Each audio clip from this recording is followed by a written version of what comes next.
Baik, perkenalkan nama saya Agatha Febrianti Billy, NIM 2003030023, kelas A semester 3, jurusan Sosiologi, Fakultas Ilmu Sosial dan Ilmu Politik, Universitas Nusa Cendana Kupang 2021. Metode penelitian sosial, review buku ke-6 yang berjudul Penelitian Pasca Kualitatif dan Metodologi Inovatif.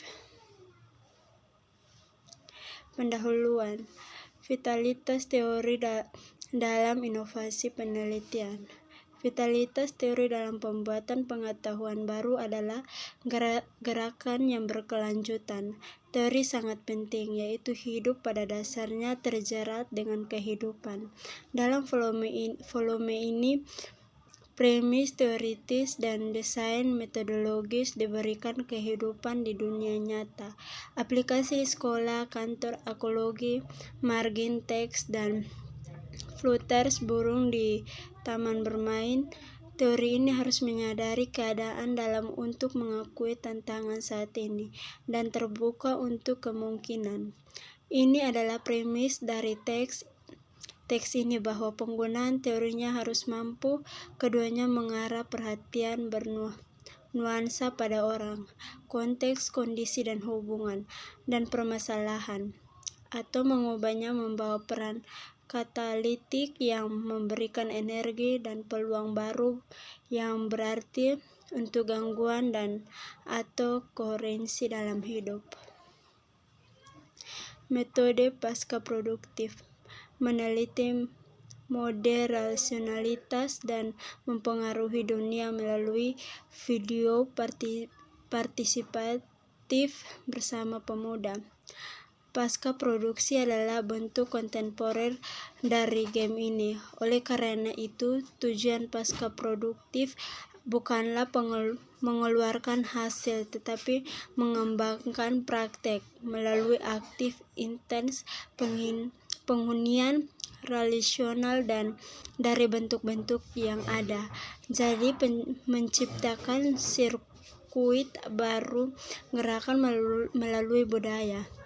Laura dan Rahel adalah tertarik untuk bekerja dengan memahami partisipasi sebagai imanen relasionalitas, perorganisasian dunia pembuatan video dengan pemuda dalam konteks kerawanan. Precarity mengacu pada materi dan kondisi terisi efektif yang secara kolektif berimprovisasi dan berorganisasi untuk hidup dengan bagian yang rusak dan infrastruktur yang gagal. Laura dan Rahel di masa muda mereka bekerja dengan mengembangkan praktik pembuatan dan pasca produksi yang buruk dalam arti yang mereka lakukan dengan apa yang tersedia dalam hubungan teknologi, material, dan efektif sebagai kasus yang disajikan perspektif kontemporer dalam teori sosial yang mengintegrasi kelelahan kapitalisme dan menyarankan bahwa kehidupan tidak berasal hanya dalam kondisi pertumbuhan dan kemajuan, tetapi juga dalam situasi genting yang memprovokasi pertemuan tak terduga dan kolaborasi antara yang tidak mungkin pertemuan para aktor. Pengenalan singkat tentang bagaimana genre pasca produktif ini berfungsi untuk kemudian lanjutkan ke pembahasan studi kasus terkait. Secara formal, konsep mengacu pada cara produktif budaya dibangun di sekitar praktik, mendistribusikan bentuk digital yang dikemas ulang materi, di mana konten yang dimodifikasi diteruskan orang ke orang melalui menyalin atau meniru.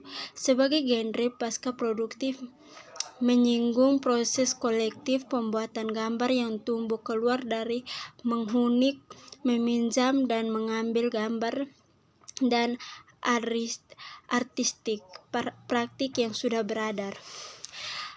Memformat ulang adalah praktik yang biasa dilakukan ketika perangkat digital dipengaruhi oleh korupsi data. Sebagai pemformatan ulang genre pasca produktif memberlakukan proses di mana pembuatan gambar digunakan sebagai praktik penyesuaian dan improvisasi dalam menanggapi perubahan kehidupan yang tidak terduga dan krisis biasa.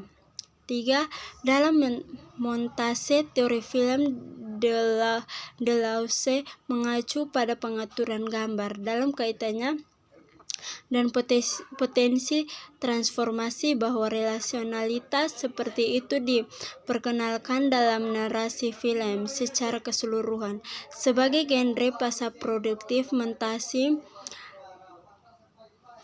mengacu pada kemungkinan mewakili penelitian sebagai proses diferensial dari hubungan yang memunculkan berkelanjutan antara tubuh teknologi, gambar, dan tempat dalam ruang dan waktu. Penyelidikan kualitatif kritis eksperimental mengganggu metodologi menolak mata pelajaran. Sebagai besar penelitian kualitatif dan kuantitatif tentang viralisme untuk data mengasumsikan rasa diri berikal yang bersatu dan stabil dan mengabaikan peran ontologis penting dari metodologi dan metode penelitian dalam instansiasi identitas biracial. Teori posthumanis dan materialis baru menawarkan kritik penting dari asumsi ini, dan berdasarkan mereka kami mencari untuk memahami serangka kemungkinan yang berbeda untuk identitas ini secara psikologis. Riset humanisme, posthumanisme, realisme agenial, dan penelitian pasca kualitatif. Studi biracial Travis dan teori kami tentang ECQ dan keterkaitan yang disengaja didasarkan pada posthumanisme dan materialisme baru. Posthumanisme bukanlah kerangka kerja terpadu dan telah secara beragam disebut pasca representasi. Empirisme baru, postkonstruksionisme, materialisme feminis, giliran ontologis, antara label lainnya. Penulis yang menulis dengan nada yang sama tetapi mendahului penamaan dari proyek-proyek ini. Misalnya, Moll Deleuze telah dimasukkan secara retrospektif dalam tradisi Taguchi. Untuk mengambil istilah posthumanisme dan materialisme baru untuk menggambarkan ini saat ini dan yang akan datang kerangka teoritis dan untuk memfasilitasikan komunikasi sambil mengakui dalam melakukannya. Kami berisiko menekan perbedaan penting antara proyek ini. Humanisme secara historis dimulai sebagai mekanisme pembuat batas untuk menarik pembedaan benar antara manusia, dilihat sebagai rasional agnostik dan mampu refleksivitas diri, dan non-manusia terlihat jauh lebih sedikit dan tanpa kekuatan lembaga. Biner yang meresahkan, penelitian gender dan pendidikan lingkungan.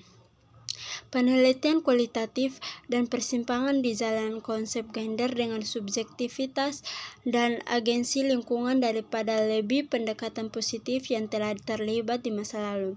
Menggunakan teori feminis dan metode penelitian dalam pendidikan lingkungan telah memungkinkan generasi pertanyaan baru dan menciptakan kemungkinan untuk hamil dan meneliti subjektif, agensi, dan identitas. Misalnya, Sandra Harding berpendapat untuk objektivitas yang kuat yang mengharuskan subjek pengetahuan menjadi ditempat pada bidang kuasal kritis yang sama dengan objek pengetahuan. Melakukan penelitian pendidikan lingkungan berbasis gender.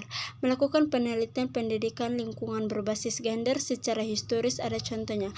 Pendekatan ini penelitian pendidikan lingkungan gender yang karena berbagai alasan telah kurang lebih efektif dan dalam menjawab pertanyaan tentang gender, menunjukkan pertimbangan yang bijaksana secara teoritas dan metodologis sehingga penelitian tidak dihentikan karena kekhawatiran akan kualitas atau legitimasi yang buruk. Oleh karena itu, daripada menjadi perspektif baru saja diambil dalam konteks pendidikan lingkungan. Rasa malu partisipasi memiliki kembali antologi partisipasi dan gagap.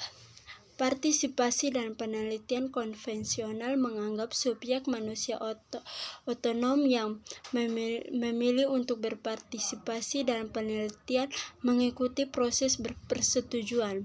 Pengertian partisipasi secara konvensional, kualitatif dan partisipatif. Penelitian didefinisikan dalam dan melalui praktik pembuatan batas. Penelitian peserta diasumsikan sebagai subjek manusia yang berdaulat, rasional, hadir sendiri, dipisahkan dari meneliti yang mengundang mereka ke dalam upaya partisipasi. Partisipasi secara konvensional dibingkai menurut gagasan demokrasi liberal tentang pengambilan keputusan konsensus dan memiliki suara. Sekian dari saya, terima kasih.